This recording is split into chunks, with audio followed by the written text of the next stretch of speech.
SSC chemistry পদার্থের গঠন অর্থাৎ তৃতীয় অধ্যায়ের পঞ্চম ভিডিওতে আপনাদেরকে স্বাগতম। আমরা আমাদের আগের ভিডিওগুলোতে একটা পরমাণু কেমন হতে পারে কিংবা পরমাণুর বিভিন্ন বেসিক্স সম্পর্কে জেনেছি। এখন এই পরমাণু আসলে দেখতে কেমন এটা আসলে মানুষ একদিনে জেনে যায় নাই। নানান সময়ে নানান বিজ্ঞানীরা নানান রকম এক্সপেরিমেন্টের সাপেক্ষে তারা বলার চেষ্টা করেছে যে আসলে পরমাণু কেমন হইতে পারে, তারা এটা বোঝার চেষ্টা করেছে এবং সেই অনুযায়ী তারা তাদের মতামত দিয়েছে যে একটা পরমাণুর ভিতরে আসলে কেমন হয়। তো তেমনই একজন বিজ্ঞানী যার নাম হলো বিজ্ঞানী আর্নেস্ট রাদারফোর্ড। এই রাদারফোর্ড 1911 সালে একটা এক্সপেরিমেন্টের সাপেক্ষে, যেটার নাম হলো আলফা কণা বিচ্ছুরণ পরীক্ষা, এই পরীক্ষাটার সাপেক্ষে তিনি দেখার চেষ্টা করেছে বা বোঝার চেষ্টা করেছে যে একটা পরমাণুর ভিতরে আসলে কি কি থাকে বা কি অবস্থায় একটা পরমাণুর ভিতরে সব কিছু গুছানো থাকে। সেই সাপেক্ষে উনি একটা মডেল প্রস্তাবনা করেছে যে একটা পরমাণু আসলে দেখতে কেমন হতে পারে। তো সেই মডেলকে আমরা বিজ্ঞানী রাদারফোর্ড পরমাণু মডেল হিসেবে জানি। যদিও রাদারফোর্ডের এই যে আলফা কণা বিচ্ছুরণ পরীক্ষাটা, এই পরীক্ষাটা ক্লাস 9-10 এর বইতে নাই, এটা মূলত ক্লাস 11-12 গেলে তোমরা পাবা। তবুও যেহেতু রাদারফোর্ডের পরমাণু মডেলটা এই এক্সপেরিমেন্টের সাপেক্ষে এসেছে, তাই আমি এখানে একটা চিত্র দেওয়ার চেষ্টা করেছি যে বিষয়টা কেমন।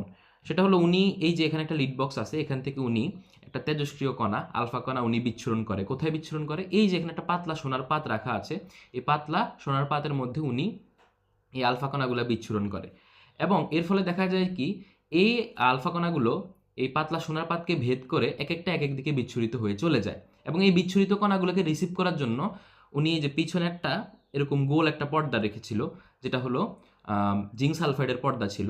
তো এই জিঙ্ক সালফাইডের পর্দাগুলোতে যখন এই কণাগুলো হিট করতো, এই আঁকা বাঁকা পথে যাওয়া কণাগুলো হিট করতো, তখন পর্দাগুলোর যে জায়গায় হিট করতো ওই জায়গায় হলো এক ধরনের দীপ্তিময় আলো দেখা যাইতো। তো এইভাবে উনি মূলত এই এক্সপেরিমেন্টটা চালান এবং এই এক্সপেরিমেন্ট চালানোর মাধ্যমেই উনি এইটা বোঝার চেষ্টা করে যে একটা পরমাণুর ভিতরে আসলে কি কি আছে বা কেমন পরমাণুর ভিতরে থাকতে পারে। তো আমি এখন তোমাদেরকে দেখানোর চেষ্টা করব যে আসলে আলফা কণা বিচ্ছুরণ পরীক্ষাটা কেমন ছিল। যদিও এখন অনেকে প্রশ্ন করতে পারে যে আলফা কণা বিচ্ছুরণ পরীক্ষা তো আমাদের ক্লাস 9-10 সিলেবাসে নাই, তাহলে কেন এটা দেখাচ্ছি? আমার মনে হয় যে কেউ যদি আলফা কণা বিচ্ছুরণ পরীক্ষার সিমুলেশনটা দেখে, তাহলে সে আলফা কণা বিচ্ছুরণ পরীক্ষার যেই ফলে পরমাণু মডেলের যে স্বীকার্যগুলো আছে বা সীমাবদ্ধতাগুলো আছে, এগুলো সে খুব ভালোভাবে ফিল করতে পারবে বা ভিজুয়ালাইজ করতে পারবে।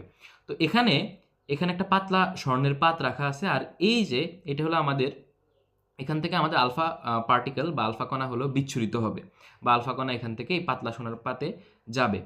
তো আমি যদি এখান থেকে এই সুইচটাকে অন করে দেই, তাহলে আমি এখন দেখতেছি যে এই পাতলা সোনার পাতের মধ্যে এখন এই যে আলফা কণাগুলা যাচ্ছে। এখন এই আলফা কণাগুলো এখানে যাওয়ার ফলে কি হচ্ছে সেটা কিন্তু আমরা এখানে বড় করে দেখতে পারতেছি। আমরা এখানে দেখতে পারতেছি যে স্বর্ণের মধ্যে যে পরমাণুগুলো আছে সেগুলোতে কি হচ্ছে, এই আলফা কণাগুলো গিয়ে এই যে আমার পিঙ্ক কালারের যে কণাগুলো আসতেছে, পিঙ্ক টাইপের যে কণাগুলো আসতেছে, এগুলো হলো এই যে আলফা কণা যেগুলো আসতেছে, এগুলো এসে কি করতেছে আমরা যদি একটু খেয়াল করি, এগুলো এসে কেন্দ্রে যে নিউক্লিয়াস রাখা আছে, আমরা জানি কেন্দ্রে নিউক্লিয়াস থাকে, এই নিউক্লিয়াস থেকে বিকশিত হয়ে দূরে চলে যাচ্ছে। মানে তারা নিউক্লিয়াসের সাথে আঘাত পেয়ে বা নিউক্লিয়াসের কাছাকাছি এসে তারা আঁকাবাঁকা পথে চলে যাচ্ছে। আমি যদি আরেকটু বড় করে এটা দেখানোর চেষ্টা করি, তাহলে এই যে যে কণাগুলো আসতেছে এগুলো হলো আলফা কণা। আলফা কণা হলো পজিটিভ চার্জ বিশিষ্ট, এটা একটু বলে রাখি, আলফা কণা পজিটিভ চার্জ বিশিষ্ট। তো এই পজিটিভ চার্জ বিশিষ্ট আলফা কণাগুলো এসে কি করতেছে, আমার এই যে কেন্দ্রে যে নিউক্লিয়াস আছে, নিউক্লিয়াসে আমরা জানি যে প্রোটন আর নিউট্রনগুলো আছে, এগুলাতে তারা এগুলোর কাছাকাছি এসে তারা এদিক ওদিক ছোটাছুটি করে চলে যাচ্ছে। মনে হচ্ছে যেন এই কেন্দ্রের নিউক্লিয়াসটা তাদেরকে ধাক্কা দিয়ে দূরে সরাই দিচ্ছে। একটু ভালো করে সিমুলেশনটা দেখলে বোঝা যাবে। তো এই যে আমরা একটা সিমুলেশন বা একটা এক্সপেরিমেন্ট দেখলাম, যার সাপেক্ষে রাদারফোর্ড 1911 সালে ওনার পরমাণু মডেল প্রণয়ন করেছিলেন। তো এই এক্সপেরিমেন্ট করে উনি কিছু সিদ্ধান্তে আসতে পেরেছিলেন। আমরা এক্সপেরিমেন্টটাতে দেখেছি যে পরমাণুর যে কেন্দ্রে স্পেশাল কিছু একটা আছে, যেটার সাথে ওই যে আমাদের পজিটিভ চার্জ বিশিষ্ট আলফা কণাগুলো বিকশিত হয়ে দূরে চলে যাচ্ছিল।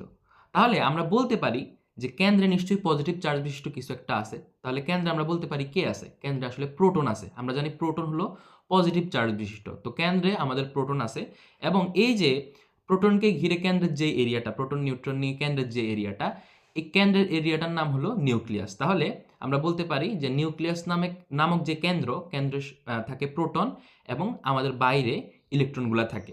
এবং আমরা আগেই জেনেছি যে ইলেকট্রনের ভর নেই বললেই চলে বা ইলেকট্রনের আপেক্ষিক ভর শূন্য। তো সেটার আলোকে আমরা বলতে পারি কি, যেহেতু ইলেকট্রনের আপেক্ষিক ভর শূন্য, তাই বাকি যে এই দুইটা কণিকা অর্থাৎ প্রোটন এবং নিউট্রন, এই প্রোটন এবং নিউট্রনের ভরটাই কিন্তু পুরো পরমাণুর ভর। দ্বিতীয় যে সিদ্ধান্তে আমরা আসতে পারি সেটা হলো নিউক্লিয়াস অবশ্যই অত্যন্ত ক্ষুদ্র এবং পরমাণুর অধিকাংশ স্থানই ফাঁকা। আমরা দেখতে পাচ্ছিলাম যে পরমাণুর অধিকাংশ স্থানই ফাঁকা। আর এখানে একটা কথা বলে রাখি যে এই যে আলফা কণাগুলো বিচ্ছুরিত হচ্ছিল, এর মধ্যে থেকে বেশিরভাগ আলফা কণাই কিন্তু সোনার পাতকে ভেদ করে চলে যাচ্ছিল, আঁকাবাঁকা পথে ভেদ করে চলে যাচ্ছিল। দেখা গেছে যে প্রতি 20,000টা আলফা কণার মধ্যে মাত্র একটা আলফা কণা সরাসরি গিয়ে আবার বিপরীত দিকে ফিরে আসে। কেন ফিরে আসে? কারণ ওটা একদম ডিরেক্ট নিউক্লিয়াস বরাবর যায় এবং নিউক্লিয়াস বরাবর গিয়ে আবার একদম বিপরীতে ফিরে আসে। তাহলে আমরা বলতে পারি কি, যেহেতু অধিকাংশই ভেদ করে চলে যায় আর মাত্র 20,000-এ একটা ফিরে আসে, তাহলে আমরা বলতে পারি কি পরমাণুর ভিতরে অধিকাংশ স্থানই আসলে ফাঁকা। কেন্দ্রে খুবই ছোট্ট একটা নিউক্লিয়াস আছে যেটা কিনা পজিটিভ চার্জ বিশিষ্ট, এবং তিনি বলেছিলেন যে এইটা হলো একটা সৌর মডেল, বা এটাকে তিনি সৌর মডেলের সাথে তুলনা করেছিলেন। আমাদের সৌরজগতে যে সূর্যগুলোকে কেন্দ্র করে যেভাবে গ্রহগুলো ঘুরতেছে, এই যে আমি এখানে একটা চিত্র দিয়ে রাখছি যে মাঝখানে আমাদের সূর্য থাকে এবং এই সূর্যগুলোকে কেন্দ্র করেই কিন্তু সব গ্রহগুলো ঘুরে থাকে, আবর্তন করে। তো তিনি এটাকে সৌর মডেল বলেছিলেন কেন? যে সূর্যকে কেন্দ্র করে নির্দিষ্ট কিছু কক্ষপথে যেমনিভাবে আমাদের গ্রহগুলো ঘূর্ণায়মান, ঠিক তেমনিভাবে মাঝখানে নিউক্লিয়াসকে রেখে ইলেকট্রনগুলো চারপাশে আবর্তন করে।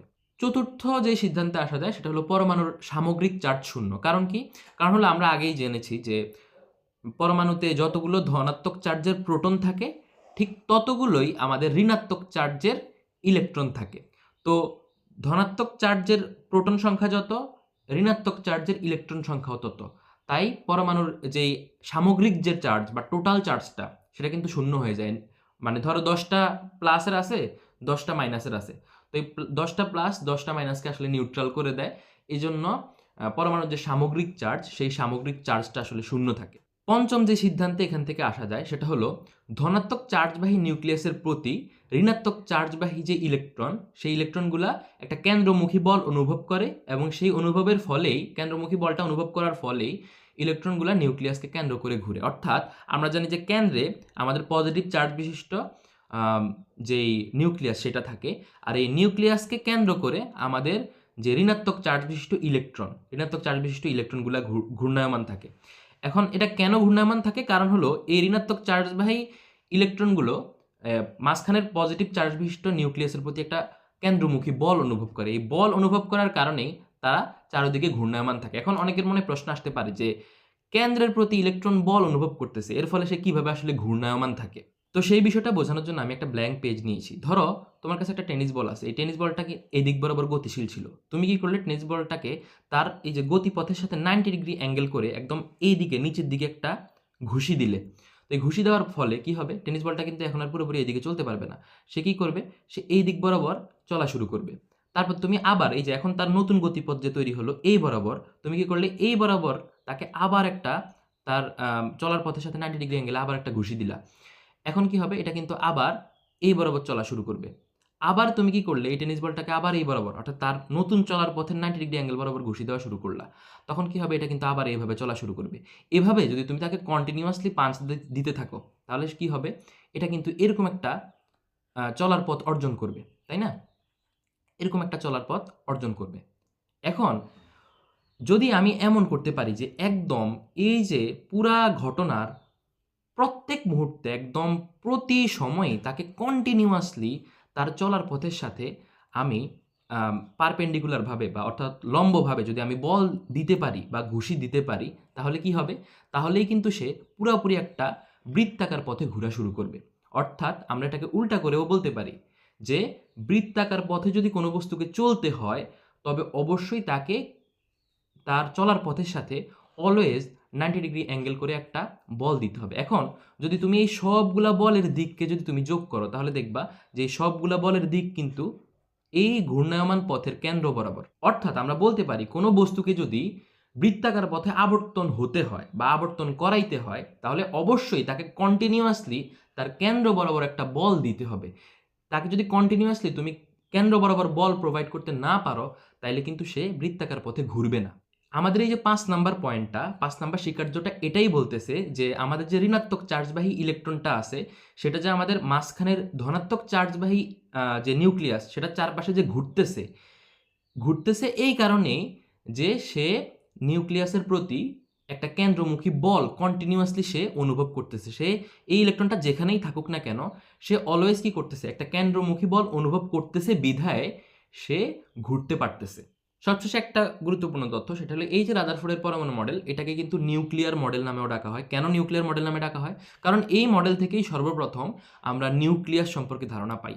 আর এই নিউক্লিয়াস সম্পর্কে ধারণা পাওয়ার কারণেই আমরা এটাকে নিউক্লিয়ার মডেল নামেও জানি। তো এই যে রাদারফোর্ডের পরমাণু মডেল 1911 সালে তিনি দিয়েছিলেন, এই পরমাণু মডেলের পরবর্তীতে কিছু সীমাবদ্ধতা বা ত্রুটি অর্থাৎ কমতি ধরা পড়ে, যার মধ্যে ছিল প্রথমত যে কক্ষপথের আকার আকৃতি সম্পর্কে কিন্তু উনি কোনো ধারণা দিতে পারেন নাই। কক্ষপথের আকার বলতে উনি যেটা বুঝাচ্ছি সেটা হলো এই যে উনি বলেছিলেন যে মাঝখানে নিউক্লিয়াস থাকে, তার চারপাশে হলো কক্ষপথে ইলেকট্রনগুলো আবর্তন করে। এই কক্ষপথগুলোর আকার আকৃতি অর্থাৎ এটার যে ব্যাস বা ব্যাসার্ধ সেটা সম্পর্কে উনি কোনো ধারণা দিতে পারে নাই। তারপরে উনি এই যে মডেলটা দিয়েছিলেন এটা মূলত তিনি একটা ইলেকট্রন আছে এরকম পরমাণুর ক্ষেত্রে দিয়েছিলেন, যে একটা ইলেকট্রন যেসব পরমাণুতে আছে সেসব পরমাণুতে আসলে কিভাবে পরমাণু থাকে সেটা সম্পর্কে উনি বলেছিলেন। কিন্তু একাধিক ইলেকট্রন যেসব পরমাণুতে থাকে সেই সব পরমাণুতে আসলে কিভাবে ইলেকট্রনগুলো ঘূর্ণায়মান থাকে সেই সম্পর্কে তিনি কোনো ধারণা দিয়ে যেতে পারেন নাই। আচ্ছা, তারপর আমরা শিকার্যে দেখেছিলাম যে উনি এই যে পরমাণু মডেলটাকে উনি তুলনা করেছিলেন কার সাথে? সৌর মডেলের সাথে, অর্থাৎ সূর্যকে কেন্দ্র করে গ্রহগুলো যেভাবে আবর্তন করে সেটার সাথে। কিন্তু সূর্য, গ্রহ এগুলো হলো চার্জহীন বস্তু, আর আমাদের যে ইলেকট্রন এবং নিউক্লিয়াস এগুলো আমরা জানি যে চার্জযুক্ত বস্তু। নিউক্লিয়াস হলো পজিটিভ চার্জ আর ইলেকট্রন হলো আমাদের নেগেটিভ চার্জ। এই যে একটা চার্জহীন বস্তুর সাথে উনি একটা চার্জযুক্ত বস্তুর ব্যাখ্যা দিয়ে একটা যে গোঁজামিল দিল, এই গোঁজামিলটা আসলে কোনোভাবেই ঠিক না। তো এটাই আমরা বলতে পারি যে চার্জহীন সূর্য গ্রহের আবর্তনের সাথে চার্জযুক্ত নিউক্লিয়াস ইলেকট্রনের ঘূর্ণনের তুলনা করাটা কখনো উচিত না। সর্বশেষ যে সীমাবদ্ধতা সেটা হলো ম্যাক্সওয়েলের তত্ত্ব, অর্থাৎ ম্যাক্সওয়েল একটা তত্ত্ব দিয়ে গিয়েছিলেন, সেই তত্ত্ব অনুযায়ী তার এই যে পরমাণু মডেল, এই পরমাণু মডেলটা যৌক্তিক না। তো বিজ্ঞানী ম্যাক্সওয়েল আসলে কি তত্ত্ব দিয়ে গিয়েছিলেন? তিনি বলেছিলেন যে একটা চার্জযুক্ত কণা যদি বৃত্তাকার পথে আবর্তন করে তাহলে সেটা কি করবে? তার ক্রমাগত তার শক্তিটা হারাবে, এবং এই শক্তি হারিয়ে সে কি করবে? তার ঘূর্ণনের পথ ছোট করে কেন্দ্রে পতিত হবে। তো এই বিষয়টাকে বোঝানোর জন্য আমি এখানে একটা ডায়াগ্রাম দিয়ে রেখেছি। আমি ধরি যে এখানে যে আমাদের সেই ইলেকট্রনটা আছে যেটা কিনা একটা বৃত্তাকার পথে আবর্তনশীল থাকবে। তো ইলেকট্রন কিন্তু একটা চার্জযুক্ত কণা, আমরা জানি ইলেকট্রন হলো নেগেটিভ চার্জ বিশিষ্ট বা ঋণাত্মক চার্জ বিশিষ্ট। এখন এই যে ঋণাত্মক চার্জ বিশিষ্ট যে ইলেকট্রনটা, এটা যদি কোনো একটা বৃত্তাকার পথে যদি তাকে ঘুরতে হয়, তাহলে সে যেহেতু চার্জযুক্ত কণা, ম্যাক্সওয়েল বলে গিয়েছিলেন যে এরকম কোনো একটা চার্জযুক্ত কণা যদি বৃত্তাকার পথে ঘুরে তাহলে সে কি করবে? বৃত্তাকার পথে ঘোরার সময় ক্রমাগত তার শক্তি হারাবে। এই শক্তি হারাতে হারাতে সে কি করবে? তার এই যে চলার যে বৃত্তাকার পথ সেটাকে ছোট করতে থাকবে। এই ছোট করে সে যে স্পাইরাল হয়ে সে কি করবে? এক সময় একদম কেন্দ্রে গিয়ে পতিত হবে। আমি আবারও দেখাচ্ছি, এই যে এরকমভাবে ঘুরতে ঘুরতে ঘুরতে ঘুরতে সে এক সময় শক্তি হারাইতে হারাইতে সে এক সময় গিয়ে কেন্দ্রে গিয়ে পতিত হবে। এখন যেহেতু আমাদের ইলেকট্রন একটা নেগেটিভ চার্জ বিশিষ্ট কণা, সে যদি এভাবে বৃত্তাকার পথে ঘুরতে থাকে তাহলে সে কি করবে? সে এক সময় এভাবে ঘুরতে ঘুরতে সে তার শক্তি হারাইতে হারাইতে এক সময় কেন্দ্রে যে নিউক্লিয়াস আছে ওই নিউক্লিয়াসে গিয়ে পতিত হবে। তো এভাবে যদি নিউক্লিয়াস আসলে পতিত হয় তাহলে আসলে পরমাণুর কোনো অস্তিত্বই থাকবে না। ইলেকট্রনগুলো যদি নিউক্লিয়াসে গিয়ে এভাবে পতিত হয় তাহলে আসলে পরমাণুর কোনো অস্তিত্ব থাকবে না। এখন অনেকেই বলতে পারে যে আসলেই তো ইলেকট্রনগুলো নিউক্লিয়াসের চারপাশে আবর্তনশীল থাকে, তাহলে ম্যাক্সওয়েলের তত্ত্বানুযায়ী তো আসলে বিষয়টা হজম হচ্ছে না। হ্যাঁ, নিউক্লিয়াসের চারপাশে ইলেকট্রনগুলো বা চার্জযুক্ত কণা আবর্তনশীল থাকে, তবুও কেন আমরা পরমাণুর অস্তিত্ব বাস্তবে পাই? তো সেই বিষয়টা আসলে রাদারফোর্ড ঠিকমতো ব্যাখ্যা করতে পারে নাই। উনি যে ব্যাখ্যাটা দিয়েছিলেন সেই ব্যাখ্যাটাতে ভুল ছিল, তাই ম্যাক্সওয়েলের তত্ত্বের সাথে সেটা সাংঘর্ষিক হয়ে গেছিল। বাট পরবর্তীতে বিজ্ঞানী বোর এসে 1913 সালে সেই ব্যাখ্যাটাকে উনি ক্লিয়ার করে দেন যে আসলে কোন লজিকের ভিত্তিতে একটা চার্জযুক্ত কণা এভাবে বৃত্তাকার পথে আবর্তনশীল হইতে পারে। তো সেই বিজ্ঞানী বোরের পরমাণু মডেলটাই আমরা আমাদের নেক্সট লেকচারে জানতে পারবো।